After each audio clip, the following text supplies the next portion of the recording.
Cette guerre aura une conséquence sur nos vies, c'est aussi pour le monde agricole et c'est aussi pour l'ensemble du monde de l'alimentation.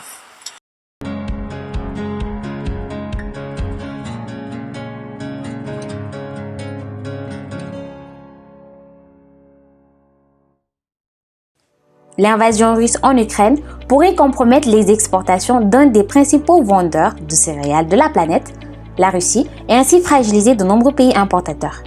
En effet, l'économie russe dépend de la vente de ces matières premières qui représentent environ 60% des exportations. La Russie est le premier producteur mondial de blé et l'Ukraine en est le cinquième.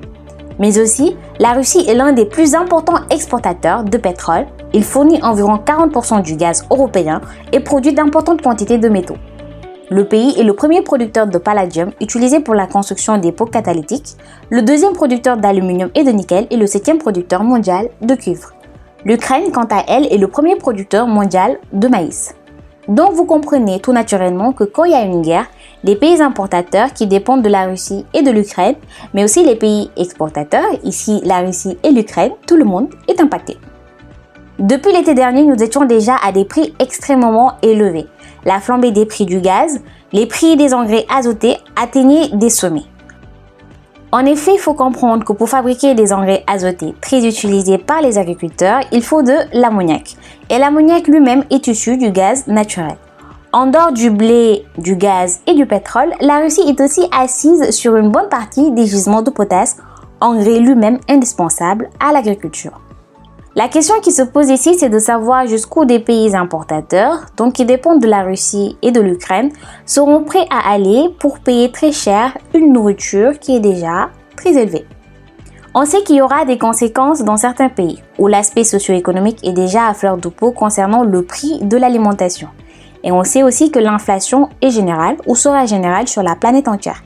L'Égypte, par exemple, fait parvenir 50% de son blé de Russie et 30% de l'Ukraine.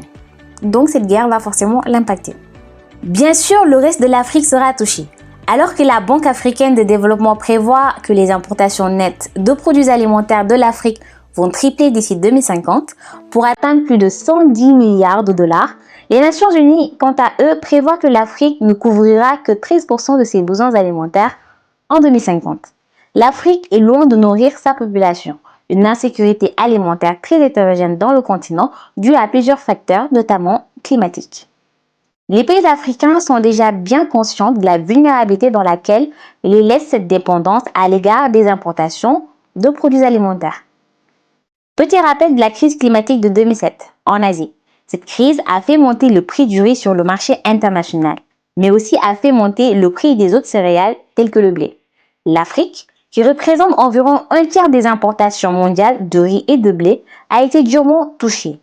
La hausse des prix était trop lourde pour que des millions d'Africains puissent l'absorber et ainsi des émeutes de la faim ont éclaté sur tout le continent, de Ouagadougou au Caire, de Maputo à Abidjan et de Dakar à Nouakchott. Ces manifestations sont la conséquence d'une dépendance alimentaire trop importante. Pourtant, au Sénégal par exemple, on fait la culture du riz local, mais qui n'est pas très apprécié par la population. Si on fait un zoom sur les produits importés en Afrique, on constate qu'elle est dépendante des importations céréalières telles que le riz asiatique, le blé européen ou américain, qu'elle importe de la poudre de lait, de l'huile et bien sûr d'autres produits encore. Ceci est irréfutable. Mais si on considère la valeur économique de la consommation alimentaire intérieure, la très grande majorité est produite localement, tels que le mil, le sorgho, le maïs, le fougnon, le manioc, l'igname, le taro, de la patate douce et dans certaines régions de la pomme de terre, de la banane plantain, du niébé, de l'huile de palme, de l'arachide, du coton, des fruits et des légumes, des condiments et bien sûr des produits animaux tels que la viande, le poisson, certains produits laitiers et des œufs. Ces produits locaux sont très bons et ne sont pas seulement consommés en milieu rural, mais ils sont bien présents et consommés dans les villes. Et derrière ces produits, il y a un réseau de milliers de producteurs, de commerçants, de transformateurs, de distributeurs et de vendeurs de marché. Cela veut dire qu'aujourd'hui, le principal moteur du développement agricole en Afrique, c'est le marché intérieur.